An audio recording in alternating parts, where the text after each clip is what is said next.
You're listening to The State of Play, your quick-fire roundup of all things Irish football and beyond. Coming up on this episode, we ask who's going to take over from Stephen Kenny. We got the favourites, the contenders, the outsiders, and one from Left field. Left field. Anyway, all this and more coming up on The State of Play. David Dunn here, joined by Nick Menzies and Martin Prendergast. And a very happy new year, Merry Christmas and all that nonsense out to our lovely listeners out in YouTube land, Facebook, wherever you get your podcast from. And yeah, just a Merry Christmas to you guys. It's been a while, so we're a bit rusty. As you can see, I'm in a different place here. So yeah, I'm in the middle of moving flat. But anyway, lads, how are you doing? Merry Christmas to you, I suppose. Merry Christmas, Dave. Can I just say you're always rusty? Yeah. Well, not after the last few days. I'm fucking going grey, but anyway. Yeah, pretty good. It's been a while, lads. I haven't been on in ages, so it's good to be on. I believe it's our last Green Machine. It is, yes. We will be changing over to Lansdowne Roar. Still going to be the same great content, or well, same content. We're going to be coming at you on thegreenmachinepodcast.com for the moment. We are going to give that a little while to change over. It will become lansdowneroar.ie, but it will be thegreenmachinepodcast.com for the time being. But you may notice the new graphics going around. Just a bit of a refresh, lads, really, isn't it? We love doing what we're doing and we love our lovely listeners, but we just want to take things to a different level, I suppose. Yeah, exactly that. And we hope everyone's going to follow us over there, to be honest. And yeah, good opportunities coming up and they'll follow us. Coming out. They'll follow us, Martin. Don't you worry about that. They'll follow us. I've had to go out there with a shock. No. You can probably get arrested. Yeah, it's a bit intense, isn't it? Sorry. Yeah, it's been a bit of a few days. As you can see, I've moved. If you ever want to move in the London area, do not use removalzones.co.uk. They are bastards. They are absolute bastards. They made the list. They're on there with gotogate.com. They are absolute. The shit list. They are on the shit list. And I'll tell you why, right? 3 hour. I was quoted for a 3-hour job. And then anything after that was £38 per half hour. And they knew it. And they took their time. They sent 2 lads out that make us look like members of the Chippendales, quite frankly. One guy was just smoking a cigarette, and the other guy was taking like the smallest piece possible down, and he knew it. They absolutely knew it, and and any time for the school run. So do not use removalzones.co.uk. They are bastards. Anyway, but yeah, as you can see here, I've got I look like one of those guys in the end of the world people. You know, and you have the little nuclear fallout shelter and all the tin food. I've got all my tin food behind me. You just need your tinfoil hat now with all these conspiracies about who's going to replace Stephen Kenny. Yeah, well, we're going to get into that actually. But anyway, you gentlemen have a good Christmas, yeah? All quiet. Yeah, I had a very Merry Christmas. I was quite active in the run up to it and busy and out and socialising and social butterfly that I am. So I was doing that, and I went racing yesterday to Kempton, which was a nice day there. A dry one, actually. My 27th visit to Kempton Park, I calculated in my 28 years. Yeah. I wasn't going to give my age away, but so yeah, it's quite a nice day that I always look forward to, and yeah, very enjoyable. No, good stuff. Yeah, really. What is this nonsense about? Why are people saying Happy Christmas? It's not Happy Christmas. It's Merry Christmas. It's a Merry Christmas and a Happy New Year. You've just been indoctrinated, Dave. You've just been indoctrinated. No. That's all it is. That's all it is. You've been spending too long in the UK. That's all it is. No, it's always been Merry Christmas, even when I was in Ireland. I don't know. Jingle belly before you were born, Nick. No. Well, I've been to the gym for a week, so to be fair. Right, lads, shall we get onto it? Of course, we've a lot to talk about. We're going to go through the possible contenders, the favourites. I don't know. I've messed up that order in my head. It's all overwhelming. This is here. I'm also going to talk about the friendlies that have been announced for the Republic of Ireland men's team. They were announced there a few days ago. Anyway, and my trying to book flights. That's a whole other story as well. Right, lads, we'll get into it. Of course, Stephen Kenny, his contract was not renewed after the New Zealand 1-1 draw. And I think we all knew that as well because he sort of said his farewell. So no surprise there. So how do we want to do this, lads? Will we go in order? Will we go through the favourites first, and then we'll make our way down to the wacky left field one that you've come up with, Nick? Well, one of them is a left winger, so give it away. So you're not wrong, Dave. No, not at all. As Martin likes, though, he prefers his false nines with the low blocks and the reach arounds. But let's stick to left wingers. Yeah, Jesus Christ. Right, we're going to start with the favourites. And, of course, there's only one place to start, and that is Mr. Lee Carsley. He seems to be everyone's favourite at the moment. Current manager of the England under-21s. He has been for the last, soon to be 2 years. Is it 2024 yet? Sorry, he took over in 2021. Your man on Facebook, or your man on the YouTube channel will be giving out to me again for getting my years mixed up and quickly checking your notes again. Yeah, but anyway, we don't get paid for this, guys, just in case you're wondering. So Lee Carsley, he is the current under-21s manager. He won the under-21s European Championships there this year. Did not concede a goal, won every game. Very, very, very impressive as well. Plays a lovely style of football. Just a quick brief. His first managerial berth was a caretaker role at Coventry City in 2012, and he had that role again in 2013. He's lots of little caretaker roles at Birmingham City, Brentford for very short spells of time. He was also at Manchester City under 18s and under 23s in between 2016 and 2017. He took over the under 20s England side in 2020, and then of course took over the under 21s. Tactics, Nick, you've put all the notes together. So if there's anything wrong, you can send your hate tweets to Nick. He recently played with a fluid 4-4-2 in England, encouraging players, the England under-21s, to play into space with a possession-based approach and play over the midfield if pressed heavily by opposition. Now, Nick, has been sort of headhunted a little bit by Stoke, but that hasn't happened. So he is sought after, but I mean, apparently I've heard rumours that he's been quite lukewarm to the FAI. Yeah, I mean, there's all this talk that years ago he kind of offered his services with Kevin Kilbane. They're good mates, aren't they, to the FAI, and they kind of rejected them. I don't know if that was a financial thing or maybe they had different ideas. I don't know. It was a very different setup within the FAI then. You know, it was a different technical director and that kind of thing. The club stuff, I don't know. I mean, I understand, you know, when Martin O'Neill was manager and people were worried about him going to different clubs. I think Carsley is, and this is why Carsley would be a good pick for Ireland. He's striving in that short international space where he's getting the best out of players, having only worked with them for a couple of weeks.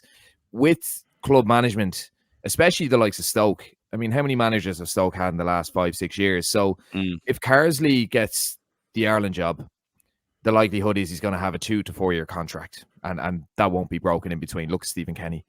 If he goes to Stoke, he could be gone in a month. He could be gone in 2 months. If it goes well from, that's all well and fine. But even if it goes well from, they're probably not going to get promoted. It all depends on a season up on season kind of basis. And the turnover in the championship is massive, you know. So I think the club speculation might be there, absolutely. But at the same time, there might actually be more stability within the Ireland job, given I suppose, the state of the FAI at the moment. I mean, there's also talk of the succession plan. Would he wait for the England job? I mean, I think Adi Boothroyd was the last England under-21 manager, and he's now managing over in India. So that's never a guarantee. I think the English FA would go for I understand the succession aspect of things, but I think they'd go for a bigger name than Carsley. But yeah, the club stuff, I'm not sure. But yeah, for sure, I think he'd fancy the Ireland job. What about you, Martin? Do you do you want to go for Ireland or your home country? Oh dear. Yeah, my first choice is Carsley because of the experience I think he brings, and I think he's done very well and is successful at international level, even though it's under 21s. I think, like Gareth Southgate does with my home team, England. I think it suited him very, very well. And he has had experience of the obviously club football as well. Southgate mixed kind of bag there, I suppose. But Carsley, I think he's done very well with the under-21s. I think his attention to detail is kind of infamous in a sense. People are saying that he's coming now. He's working with a better caliber player with the under-21s. He's got the pick of everyone, basically. on that, but he is actually doing a fantastic job and has won a trophy. So I'd be disappointed if the FAI haven't gone out and said to him, you are our number one target. Do you want the job? My only worry, I think, that it's not happened so far, is perhaps he's not interested in it, or maybe they're sorting out some contract stuff in the background. The job is attractive. You're going to get a 4-year, you're going to get 2-year terms, and you've got the likelihood of hosting the Euros in Dublin at the end of it in that campaign. So I think it's a very attractive job, and working with young players. That's why Carsley's a very good choice. But if he's holding out for club football, I mean, there is no certainty. Sorry, like you said there, Adi Boothroyd, he was the big name for many years. You look at Wayne Rooney going to Birmingham, and they've just fell off a cliff even more now. It doesn't always work out at club level, and I think Carsley, he's young enough. He could probably do the Ireland job for the 2 periods and 50 years old, get success there, and then clubs might come calling if he wants to go into club football at all. Yeah, you see, I think as well with the England manager's job, to talk about the succession plan, I think Gareth Southgate getting the job was an anomaly, because he was offered it before Sam Allardyce, and he turned it down because he didn't feel he was ready enough for it. And Sam Allardyce, I think he took over after Roy Hodgson, and he got eliminated from the Euros by Iceland, by a shopping centre. And basically, yeah, they were at a very low ebb. The team was in a state of flux, and they wanted to go down the succession route, and he's done very well, Southgate. Now, England have a plethora of stars. They have a frightening team. They are one of probably the few handful of elite sides, and really should be doing a lot more with the team. They should have made more of a fist at the World Cup, in my opinion, in Qatar last year. And I think now they know that, the FA, and they realise that maybe the job has become too big for a coach, and they're going to want to go down the route of a top manager. I'm just throwing names out here, but like a Mourinho or an Ancelotti or somebody like that. A winner. They're going to go. Yeah, they're going to go. These jobs are quite easy at senior level in a sense, because you've got really good players there. Like you've got phenomenal, absolute stars of European football. Or class. Bellingham and Kane coming in there, for example. You've just got to get them winning in a tournament. That's because they qualify all the time, right? So that's not even a challenge really for a coach. Like, okay, there's fine like parts of it in game tactics and things like that, but Mourinho is a winner, and that's it. That's how he would do it. Yeah, he would get them. I mean, the difference with Southgate, the difference with Southgate, though, lads, he managed in the Premier League with Middlesbrough, and he got to a UEFA Cup final or a Europa League final, hadn't he? So he got relegated as well, though. Yeah, so that would be the big difference with him and Carsley. Yeah, he did get. Did he get? I didn't think he got relegated. Yeah. All right. Well, that's kind of the main difference, Like he had got experience working with Premier League players prior to the England job, where Carsley hasn't. So I think that's maybe the difference with the succession there. Again, Adi Boothroyd was with the 21s for years, and he's managing in India now. So it kind of shows. There you go. And he was very promising. So that's the talk anyway. So we don't think we're going to move on to the next one. We don't think with Willie Carsley, he's not going to get the England job. It's just not going to happen. Doesn't matter what he does, just because of the caliber of English players. Can I just have something really quickly, Dave, as well? I think Carsley would actually attract some of the granny rule prospects as well. Because I think he got very, very angry, and a lot of people don't know this, but it was actually at me several years ago. I did an article for Punta Arena, and I'd actually quoted another source saying that Lee Carsley was part of his role within the FA was to stop the flow of players playing for other national teams.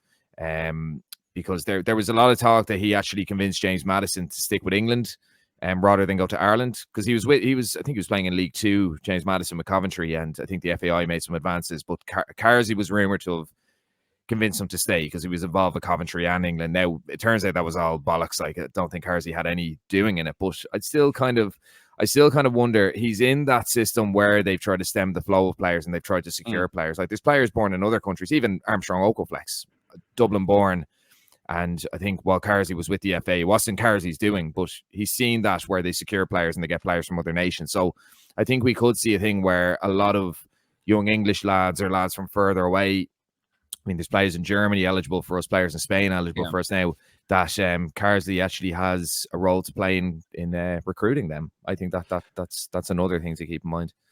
No, I agree. I do agree with that. I like Martin, I would want Carsley to get the job, to be honest with you. What about you, Nick? Is Carsley your top pick? I think so. I think there's. I personally want someone with international experience, someone who's managed a few senior teams. But look, Carsley is used to working in an international window with the 21s, and as I said, he might be able to convince some lads to come on board, like Dennis Kirkin, for example. I think he could get him on board. So yeah, I'd like Carsley, but to be brutally honest, I'd like someone with a bit more senior international experience specifically. Fair. On to the next contender, our favourite, I should say. And this is more the fans' favourite, of course, is Chris Hughton, former Republic of Ireland left back. He represented his country with distinction at playing level. And, well, he was part of the failed Brian Kerr coaching ticket in between 2003 2005. Hope that bloke is listening and I've got my dates correct for him. But 2002, Dave. 2002. Yeah. Jesus, heaven forbid, I corrected immediately afterwards anyway. I don't let things like that bother me. Except for now. And every time I'm on YouTube. So we look at his managerial career. 97, he's caretaker manager of Tottenham. 98 again. As we said, Republic of Ireland 03 to 05. 08, he took over the Newcastle caretaker job. And then he was given a job on a full-time basis. 09 to 10, he got them promoted into the Premier League. Then he took over Birmingham. 11 to 12, Norwich City got him in the Premier League. Brighton got him in the Premier League. He was in charge there for 5 years. He did very well. Some felt he was harshly fired, but you look where Brighton are now, and that's going to come up in this conversation.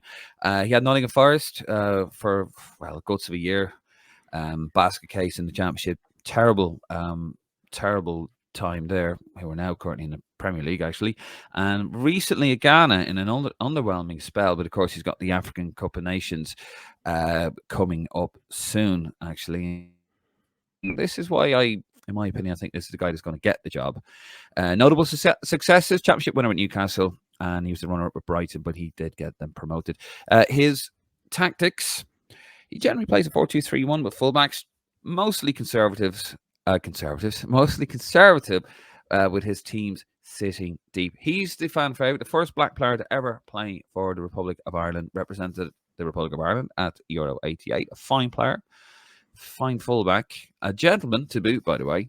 I have met him. He's a lovely, lovely man. He is, Nick, he is the favourite for the fans. They've been, any time for the last few years, they've been wanting this guy to get the job. Tell us why he shouldn't. I think Martin actually pointed out in a recent episode that Hughton, I don't remember where you heard it, Martin, was one of his ex-players that said that he's kind of a very contemporary manager so far that he takes on board a lot of new information and a lot of new coaching styles. Yeah, I think it's actually Kevin Doyle might have said that. Yeah. In quoted recently as saying that, and that, he's still in the game. He's not he's not like an old school manager that we think of in a sense. He's quite a modern coach apparently, and hasn't worked out for him managerial, has it? But I'm realizing I'm going into you, Nick. Tell us again, why shouldn't he get it? Why shouldn't he? It's a hard one. I mean, we did. Do you remember we did the Gaffer series and we spoke about him, and basically any club he's been at, like Birmingham kind of plummeted after he left, and then Norwich kind of plummeted after he left. Where Brighton, there's a lot of people within Brighton. There's a couple of articles I was reading during the week, and they were saying that the great football that Brighton are playing now, yes, De Zerbi is a phenomenal manager and, a contemporary manager, contemporary coach, and runs a football club in a contemporary way. But they say that Hughton kind of laid the foundations of that squad, of that team, and a lot of Hughton's players are still involved, There is a rigidness. Any memories I have of Chris Hughton managing, there's a rigidness to him. And in terms of the team we have now, in terms of the players that we have now, there is an opportunity for us to play a more expansive brand. We do. I think with any of these managers that we're talking about, lads, we do have to speak about the limitations of the players, but we also have to speak about, what a manager can do to maximize them. I think if this team went rigid, they'd struggle. I think if they went a bit more expansive, then, you might see a better style of football. You might see more joy. I think the fact that he's been involved with the FAI before, look, it was 20 years ago, but he's used to working in international windows. He's done the kind of developmental role with Ghana before he's done the management role.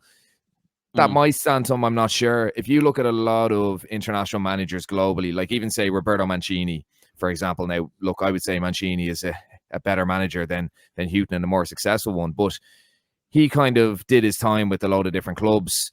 He had success at some clubs. He was absolutely brutal at other clubs, and then he stepped into the role at international level and won the European Championships. Now, I'm not saying Chris Hughton will win the European Championships, but he's probably at the age and he's probably had the experience and made the mistakes at club level and had that experience working in international windows to maybe have success with Ireland. And obviously there's the link. Why shouldn't he get it? I don't know. I worry about the rigidness, but having listened to Martin last week about Kevin Doyle saying that he constantly learns and he constantly reflects and tries to improve as a coach, you'd wonder, maybe is this the time for him to take it? No, you see, I think the time's all wrong. I think he actually would have been, if you look at his history, he's a great manager to set up. He lays foundations, but he doesn't take him to the next level. That's why that's why any club he's taken over, they've actually gone to the next level. You look at Newcastle now. Maybe that's a bit unfair. You look at Brighton.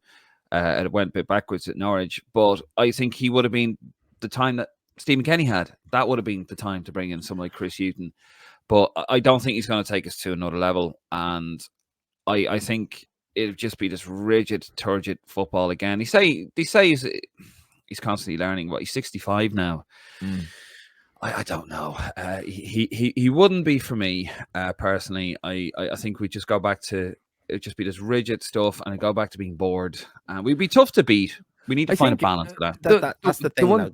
That's my point on it. There, I think he would be a very safe pair of hands, and I think that's where I think he might get the job. Is the FAI will look for that, and even some of his peers and his age peers, like Liam Brady, knows that he would be a safe pair of hands. That all that kind of people, that kind of caliber of people are saying, Packy Bonner probably would.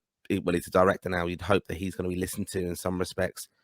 With a voice, although Mark Cunningham seems to be the main man making all the decisions at the FAI. But, I think he'd be a very safe pair of hands. In a sense, I think if he was, maybe that's what's needed, though, Dave. It was a bit of a mess, wasn't it, Stephen Kenny? Results weren't good. We need someone actually to come in, steady the ship. We should be getting better results and be harder to beat than we were under Stephen Kenny. Maybe that's what we need now to grind out tournament. It's harder to not qualify than it is to qualify now. Would Hughton be a hybrid though? Like, I mean, we spoke about Stephen Kenny playing nice football. Like I agree and disagree to an extent, but would Hughton be a hybrid of the rigidness we would have had in the past? The solid teams that were hard to break down, coupled with the team that would pass the ball around, because his teams do pass. People have this opinion of Chris Hughton that he plays long ball football. He doesn't. It's very much a passing style. But I'm wondering, would Hughton, I suppose, tie everything together of the work that's been done under Stephen Kenny and I suppose the work that's been done even 10 years previous? It could be a good fit. It could be a good fit just on his experience. I think it could be a good fit, and I don't think the football will be as boring or as rigid as people think. I think it could just be a perfect balance, a perfect storm in a way. We need a balance. I think there's enough there, and we'll move it on to the next favourite. I do think one thing just to say, Dave. One point: he'd be working with championship players. He's got experience of managing players at championship level and getting success with them. And I think that's another valid thing to say. No, that's fair. I mean, there's some very, very valid points. Very valid points there. I do think actually with him, you would hope that there would be a balance. The problem with Kenny was that we tried to pass the ball around, and we thought, isn't this lovely? And we lacked the intensity required to play that style of football successfully, in my opinion. Hence why all the balls were flying in from outside the box, because we weren't closing teams down. Structure. So no structure. Yeah, no structure, and it was all a bit sellotape together in the end. Really, it was blue tack together in the end. It was all a bit of a mess. But you'd hope with his experience that he'll come in. I mean, look, if he does get it, I mean, I'd want someone like Lee Carney coming in. But if he does get it, I mean, I'll support it. And the reason why I think he's going to get it is because they're looking to appoint a manager by February. And when does the African Cup of Nations finish? February. There you go. So that's my opinion. Right. Well, moving on there, chaps. Some fascinating discussion there. To the next favourite, Mr. Anthony Barry. Anthony Barry has not managed. He has not managed at senior level at all. He's been an assistant. He's got a hell of a CV there. His coaching career started in 2017. He's with Wigan Athletic. He was an assistant there for 3 years. Then he moved on to Chelsea as an assistant there with Thomas Tuchel. He had a brief spell with the Republic of Ireland as Stephen Kenny's assistant, and we noticed a really big improvement there in terms of set pieces, that kind of thing, which was sorely missed when he left later in 2022 to go to the World Cup with Belgium as Roberto Martinez's assistant, and then Portugal with Roberto Martinez, who probably has just a better agent than Avram Grant. He's currently at Bayern Munich. He's Thomas Tuchel's assistant there, and probably why he won't get the job is because Bayern had to pay a 7-figure sum to Chelsea to get him out of his contract. That is how much Thomas Tuchel rates this guy. His notable success is Champions League winner with Chelsea, and his tactics, well, coaches he has worked on to play a 3-4-3 with set pieces, a heavy feature of those teams' approaches. A bit more of an outsider, and I've said it in the past that if we're going to get a manager, it's going to be an ex-pro who's out of work. And, and we talk about Chris Hughton and the stability there, but at the end of the day, this guy has not been successful where he's been over the last couple of jobs. So I've argued we'll either get a kind of manager coming to the end of the term, like a Chris Hughton, who will resonate with fans, or a Mick McCarthy, who will resonate with fans, or we need to get a hungry young coach, like Lee Carsley, who's 50, or like Anthony Barry, who I believe is 35, 37, around that. 37. So I think as a first job for this guy who has a serious toolbox of that, I said that wrong, has a serious, Jesus, get your mind out of the gutter, Dave. No, he has a serious, he's got a serious repertoire. Is he serious? Yeah, he's got a serious, I think he's very serious. No, but he's got a serious repertoire, like someone like Thomas Tuchel, top manager, Champions League winner, who, really, really rates this guy. I think this could be the perfect introduction as a manager for him, but you'd have to accept that he will at one stage leave after maybe 3 to 4 years, but you'd have to have him set up with his successor, like a John O'Shea or Stephen, just picking names out of the air, but someone I think for that, Dave, he has to have success with us for that to happen. He is very well thought of, but that's as a coach. That's as a coach. And they spoke about Chelsea having someone. Yeah, it's a risk. They spoke about Chelsea years ago having so much success with set pieces. Like you could see with us, he was making so many calls under Stephen Kenny. I mean, that was his formation, that was his system, that was his set pieces. It was Anthony Barry's football, and Stephen Kenny was the man selecting the team, and Stephen Kenny was the man giving the man management and the philosophy behind it. I think, like any manager coming into this job, it'd be a risk having Hughton, it would be a risk having Carsley. But I think with Barry, he's kind of demonstrated his talents as a coach, and he's been brought by Tuchel as a coach, not as a manager. Like, it's a very, very different role. And I think, ideally you'd have Anthony Barry in as an assistant manager, but obviously that's not going to happen. So I wouldn't be surprised if the FAI went for him. I actually think I actually see this appointment happening. I see this appointment happening because I think he will be affordable as a manager.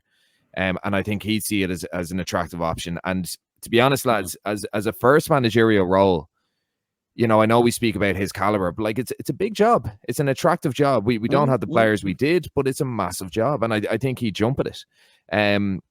But having said that, I think it's something that the FAI would do, but I think it would be too big a risk. As I said, ideally he'd be coming in as a coach, rather than a manager. But the whole idea of him leaving, he'd have to have success with us first for that to happen. Fair. What about for you, Martin? Is Barry for you? I'd have no problem if he did get the job, but I think he's too young for it, to be honest. 37. I think he's a better coach than he is manager and proven at that level. And I think he would be tempted to go to. I think there's no reason why whoever does get. I'd love to see Chris Hughton do it with getting him back in there, getting back in as one of our coaches. That's what we've been saying. We need to have experienced coaches. Why can't we do a deal with Munich to kind of release him for the international window as we had previously and get him back in? Well, it'd be with Portugal, wouldn't it? With Portugal as well. So Portugal, by the way, lads, have significantly improved while Anthony Barry's been there. And I wouldn't rate Roberto at all as a coach, but they have improved significantly with Barry there. But that's where I think he comes into it, and it is complex. And I'm just saying, we've got two jobs at the moment. It's making. That's your third. Get him in as a third. No, that's it. He's going to always be an attractive coach. Like he's doing that job at the moment. He's coming as a coach, so it's just getting him back in there if we want to. And the only other thing he does tick a box for the FAI is their coaching model. I've said it before on the podcast that he's come through the FAI system. They'll like having that. I think that's where maybe he lacks it being as the main manager. Just that he's not Irish, so you're a top coach and you're not Irish, so. you know, Fair. Is he not second from you lot comes out. Well, I mean, is he second generation Irish? Don't think so. I don't no. think so. No. He's Liverpool born, so there. Yeah. He probably is. That's is. good enough, isn't it? More than me.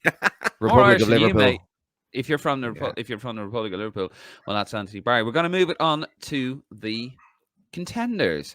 A list that will raise eyebrows and roll a few eyes in the process as well is Mr. Sam Allardyce, recently of Leeds United. Quite a plethora of clubs here. Sam Allardyce, who actually began his managerial career in the League of Ireland with Limerick as a player manager in 91-92. He's managed Preston, Blackpool, Notts County, Bolton Wanderers. He was there for about 8 years. Very successful there in the Premier League. Newcastle, Blackburn, West Ham, Sunderland, England for 1 game. 100% record. Well in, Sam. Crystal Palace, Everton, West Brom, and of course recently Leeds United. He had Robbie Keane, currently Maccabi Tel Aviv, as his assistant manager. Didn't go down too well. His notable achievements: he won the first division with Limerick. He won the Division 3 title with Notts County. You might know that now as League 2, I suppose. Yeah. League 2. Yeah. It was it still looked League 2. Player promotion with Bolton and West Ham. Very good manager, actually. 6 Premier League Manager of the Month awards. His tactics, well, we all know his tactics. They've changed formation a fair bit. He seems to use a 4-5-1 or 4-2-3 with 2 box-to-box midfielders, traditionally a long ball manager, but a fan of opposition stats and looks for ways to nullify the strengths. Known for his man management and known for his very technological ways of playing long ball. What is it? The positions of maximum opportunity. Yeah, very 1970s kind of idea of the FA coaching. It's not as they do it now. Yeah, but that was something that he was kind of a scholar in, I suppose. I don't really want to see. I don't want to see him involved at all. But I just don't want to see it. But I will give credit to him. You look back at the Bolton team, especially, which he's probably kind of synonymous with. He had some brilliantly talented players in that, like JJ Okocha and stuff. He did have some great talented players. He attracted players as well to Bolton, and it was Bolton, let's remember, and had great success with them. So, and it wasn't. Sometimes it was pretty. It was a bit very breakdown, and this is how we'll get the ball up there and stuff. But I think he probably feels he's harshly judged on that as well. But his insight and tactical analysis is supposed to be really, really good. And again, maybe that's something that is attractive. I mean, he had the England job, didn't he? And he had a fantastic record in that 1 game. 100%. But I just think he brings a lot. Mate, the media. I could see the Irish media working with him, getting some sound bites off him. But I think he'd still have the situation where he would manage the media a certain way, and I think there'll be some in the Irish media who wouldn't have him at all. A bit like the late Terry Venables as well. He reminds me, just as you be one of them. Just as you say, Martin, Terry Venables. But it reminds me a lot about. Remember, it was either going to be Terry Venables or Giovanni Trapattoni for the Ireland job, and I think a big reason why Venables came into the conversation realistically was because the players loved him. Like, he was adored by players, and I think if you look at Sam Allardyce teams, if you look at Sam Allardyce players, they're very loyal to him and they adore him, and.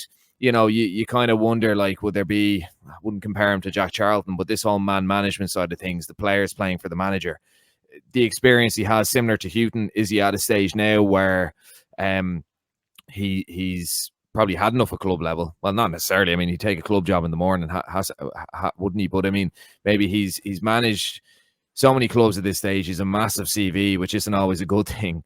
And maybe international football is the next challenge for him. Again, the whole idea of having the correct coaching with him, him being the man manager, him selecting the players, selecting the teams, and then having a younger coach, a talented coach in there to do the nitty-gritty of football. So it wouldn't be for me. But as I said, I think he's one that would be very popular with the players, and that takes players up a notch. And I think he's one that will probably be popular with the fans because of those sound bites. But I just have visions of, similar to Martin O'Neill, Giovanni Trapattoni. Would he respect the players available to him? Would he downplay the players that are available to him? Would he play lads out of position to make a more functional team and have a detrimental effect on us? I don't know, but I think, I think it'd be an unusual one, but I don't really think he's in the mix, to be honest. No. It's just a name that gets banned in debate. But we'd have to talk about him. No, for me. I mean, he'd do any job if the money's right, and that's fair enough. He's at the twilight of his career. He's at the end of his career, really. And anywhere he's gone, he hasn't been very successful. The last couple of jobs, anyway. Leeds United was a bit of a disaster. Robbie Keane as well. He'd probably try to bring him in as part of the ticket. Just a big no from me. I think a big no from everyone here. Everyone here on the pod. Moving on to the next one, Steve Bruce could have been an Irish international during the World Cup '94, but Fergie said no. Thanks for that, Fergie, because he would have been another foreign player, Manchester United at the time. You could only have there 3 foreign players in Europe. Yeah, that you can play in the first team. Yeah, 5 in total, I think. 5 in total. So he said no to that. An excellent player, a decent manager, to be fair. Steve Bruce, Man United legend. His first managerial job was Sheffield United back in 98-99. Huddersfield Town, 99 to 2000. He's had Wigan, Palace, Birmingham City. He got promoted to the Premier League 6 years there. Wigan Athletic, Sunderland. Did a good job at Sunderland, actually. He had, before he lost all his players, he had a really tidy little team. I remember they stuffed Chelsea at Stamford Bridge. Hull City, Villa, Sheffield Wednesday, Newcastle United, West Brom. He doesn't mind going to the old rivals, does he? With Birmingham and Villa and Sheffield United and Wednesday and Newcastle, Sunderland. Mad. He is a Geordie anyway, but his notable achievements: 2 promotions at Birmingham City, finishing second, and a further 2 with Hull City finishing second and the playoff. And he's an FA Cup runner-up with Hull. Generally plays a 4-2-3-1 or a 5-3-2. But the biggest notable achievement really is he's a best-selling author. If you've ever extracts of the book Striker, and I think there's a few others as well, it's phenomenal stuff. Lads, just very quickly on this one, because I don't think he is a genuine person. He's not really in the running here. I think Bruce is a better manager than people think, but at the same time, not for me. I just, Martin O'Neill vibes, to be brutally honest. I think one of the most underappreciated Steve Bruce stints was with Hull, getting them promoted. They played probably one of the nicer brands of football under him. He had a lot of Irish lads there. He would have had Robbie Brady there. I know they're retired now, but David Myler would have been there. Paul McShane would have been there. And he seems to have a great respect for Irish players. He's always kind of had them around his teams. Even the Birmingham City team, he got promoted. You would have had like Jeff Kenna and I think Clinton Morrison there for a while and other players. Yeah, not for me, but I think he was dismissed in quite disrespectful fashion a few weeks ago when he was mentioned, but no, not for me. Yeah. For you, Martin, quickly? Not for me. He's the only one, though, who's openly said he's interested in the job and would like to have a chat, and probably has had a chat. So, it shows where his ambitions lie. He wants to get into international football, and there's not a lot of teams available for that, but that's what he wants to do. Fair enough. The next one, we've got Neil Lennon, Celtic legend, former Northern Ireland international player, captain, actually. And when he signed for Celtic, he was forced to resign. Or forced to retire because of paramilitary threats. Well done. So his first managerial role was at Celtic 2010 to 2014. Had a decent run at it there. He left those to take over Bolton Wanderers for 2 years. Then he went to Hibernian for 3 years. Back to Celtic for 2 years after Brendan Rodgers, I think. And then he took over Ammonia. Where's Ammonia? Cyprus. Okay. So his notable achievements: he's won 5 Scottish Premier Leagues. I mean, to be fair, we'd probably win those. 1 Scottish Championship, and he won 1 Cypriot Cup. His tactics most recently used a 3-5-2 in second stint with Celtic. Fit teams. Ex-Celtic defender Kevin Phillips claims Lennon didn't do tactics. Oh dear. Very quickly in this one, he's surely nowhere going to be near this, is he? He's got too much baggage. Not because of the whole Northern Ireland thing, but just in recent years, he's got too much baggage. He seems a bit of a loose cannon at times as well, doesn't he? Remember that with Ali McCoy? Yeah, another one not for me. Like I think he'd fancy himself to do it. No, I think it'd be a disastrous appointment. And I like Neil Lennon. I think he's a good character. I think he seems a nice lad.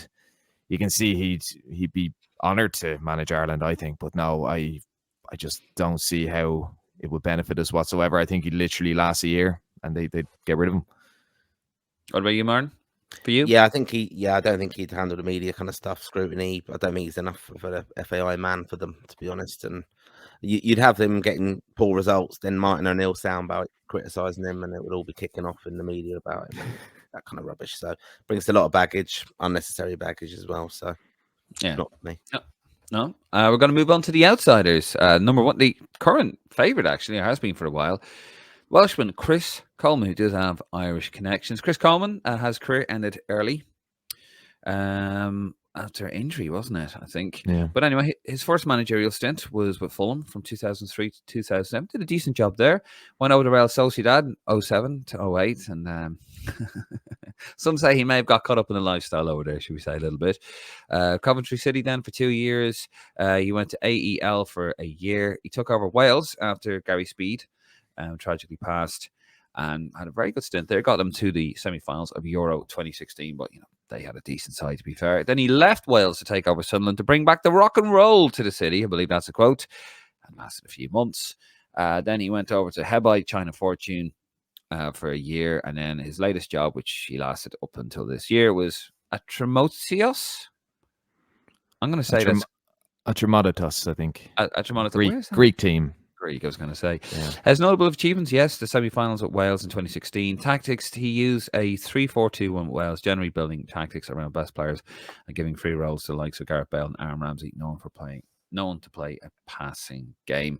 I know he's got Irish connections. I think he's got an Irish grandmother or parents. His dad, his dad's from Dublin. I'm not sure if his dad's still alive, but yeah, his dad was Dublin born, yeah. So he's half Irish, yeah. Yeah, still more Irish than Martin. So... yeah, he's not for me, to be honest. I don't against the lad, but yeah, just not for me. His time has come and gone, really, hasn't it?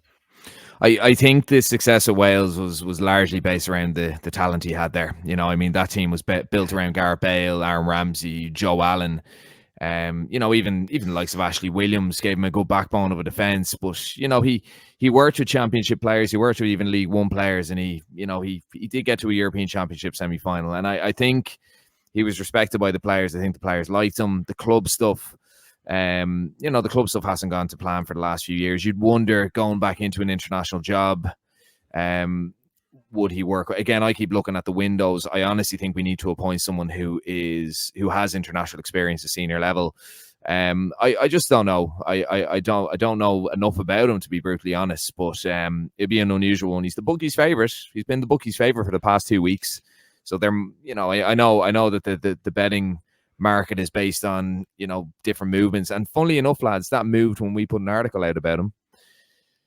But anyway, there's probably been discussions. Like, there's probably been discussions with him. But, I just don't know if you'd have the same joy with us, because we don't have a Gareth Bale. We don't have an Aaron Ramsey. We don't have those kind of players. The one thing I say is, if he did get the job, the likelihood is he'd build the team around Evan Ferguson. And that's something Stephen Kenny failed to do. So we do have some of these potentially top-class players coming in, and he could maximize limited resources. But not for me. Quickly, Martin, for you? Yeah, I can see why it's an option, definitely, and the international experience, knowing how the windows. I was going to let you take the words out of my mouth there, really. He's got experience of building a team around his talented players, and Evan Ferguson, whoever comes in, has got to get the best out of him, build it around him. You've got Ogbene as well. Easy for me to say this week, Dave. We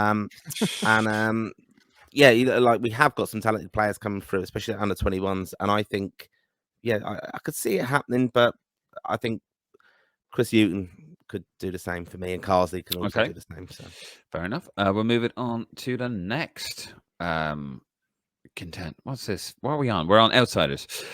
Tony Mowbray was an interesting one. He's managed Ipswich, Hibernian, West Brom, Celtic, Middlesbrough, Coventry City, Blackburn Rovers, and Sunderland recently. Very harshly treated by Sunderland, I thought. He won championship winner with West Brom, League One promotion with Blackburn. He uses a 4-2-3-1, but also a 4-3-3 in the past. Emphasis on maintaining possession, fluid plays with structured patterns in midfield, pressing in high areas, and emphasis on width. Of course, he had an absolutely disastrous spell with Celtic, former Celtic player, former Middlesbrough player as well. I think he was there when the club almost went bankrupt and he hadn't been paid for weeks. So he's made a good stuff, this lad. Very, very quickly, lads, because we're running short on time. Of all the outsiders, I think he'd be a very, very good shout for the simple reason he plays a nice brand of football. He's got the experience. Yeah. That's where the foundation laid by Stephen Kenny could be brought to the next level. Another guy who, by, I suppose, the fair weather fan who doesn't watch maybe a lot of as much championship as we would, they probably say, oh, he's a bit boring and he's not a good manager. But like, we put stuff up on socials about him when he was sacked, saying, would he be in contention for the Ireland job? And loads of Blackburn fans and loads of Sunderland fans were commenting saying you'd be very, very lucky to have him. So I think that speaks volumes, you know, when teams he's gone from are saying he'd be good. I just remember him with West Brom, and they played lovely, lovely football, like a really nice brand of football. They were calling them mini Arsenal, and then he went to Celtic and it didn't work out. So another one that would be a gamble, but I honestly think, lads, with the team that Stephen Kenny has kind of built up the last few years, I think he would take them to the next level as an outside bet. But he wouldn't be a popular appointment by any means, I don't think. No. But what about you, Martin? People don't know enough about him, though.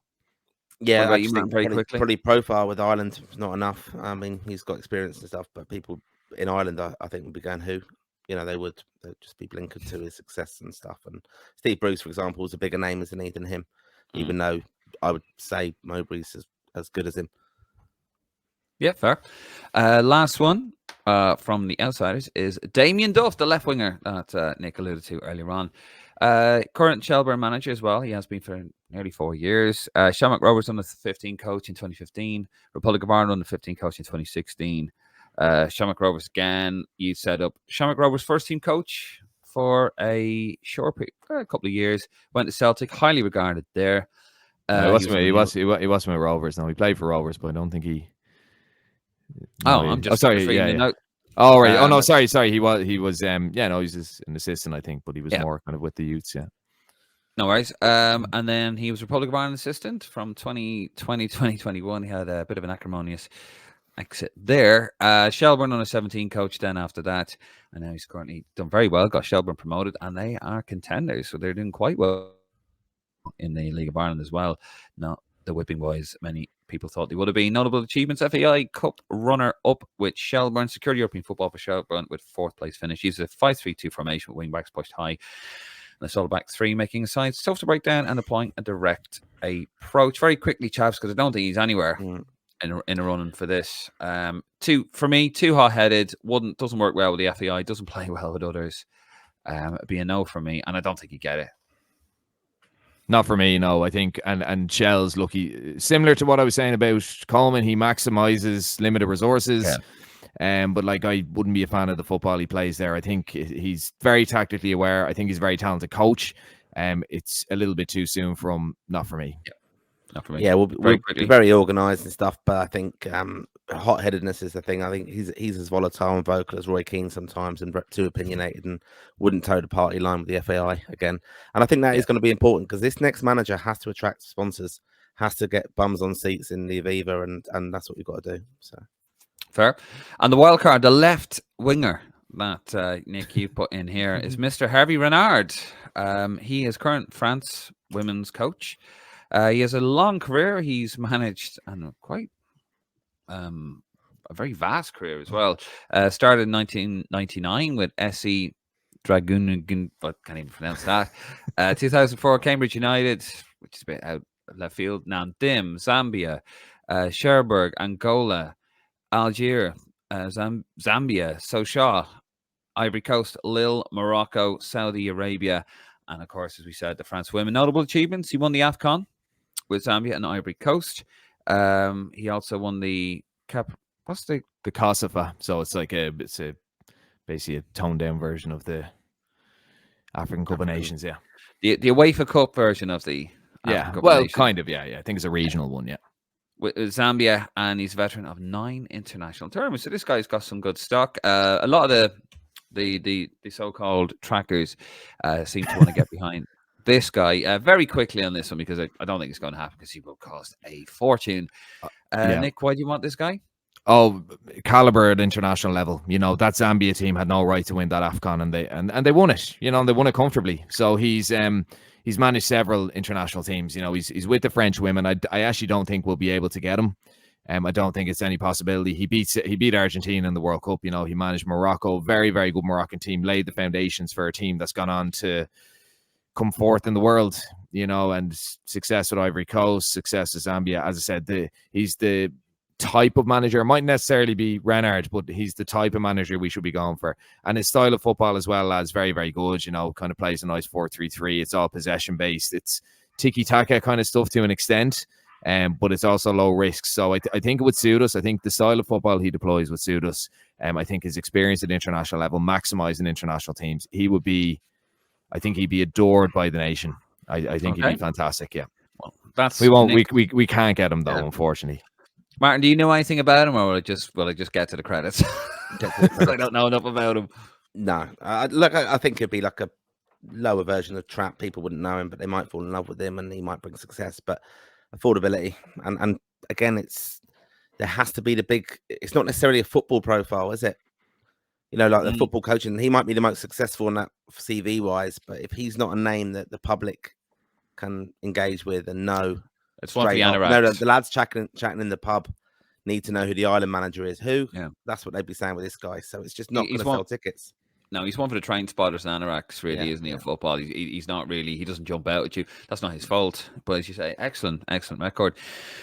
Well, just very quickly, of course, there were, whoever comes in February, they will have some fixtures which were announced. We'll have a friendly fixture anyway in March. On the 23rd at 5 p.m. kickoff, we have Belgium on a Saturday at home in Lansdowne Road.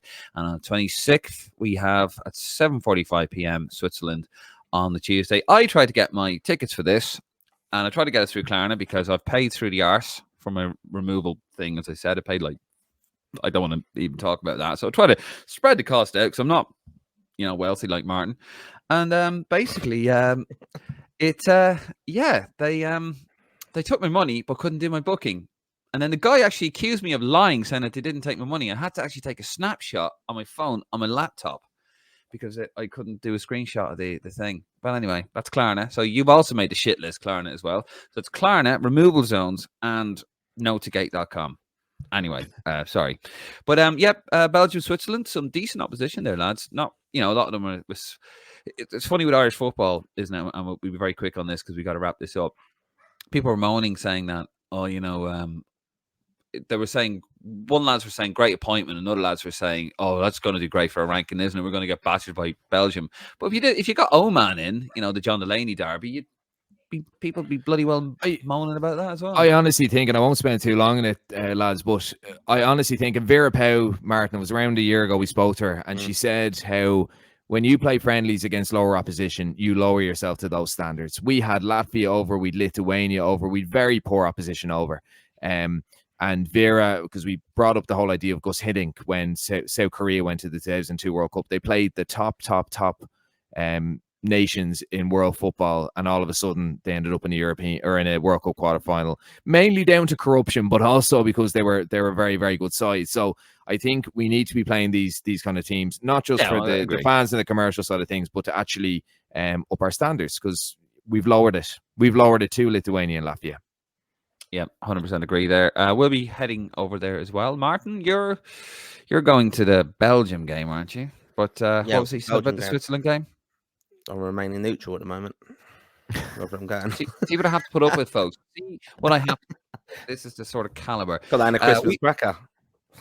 That kind of joke. Jesus Christ.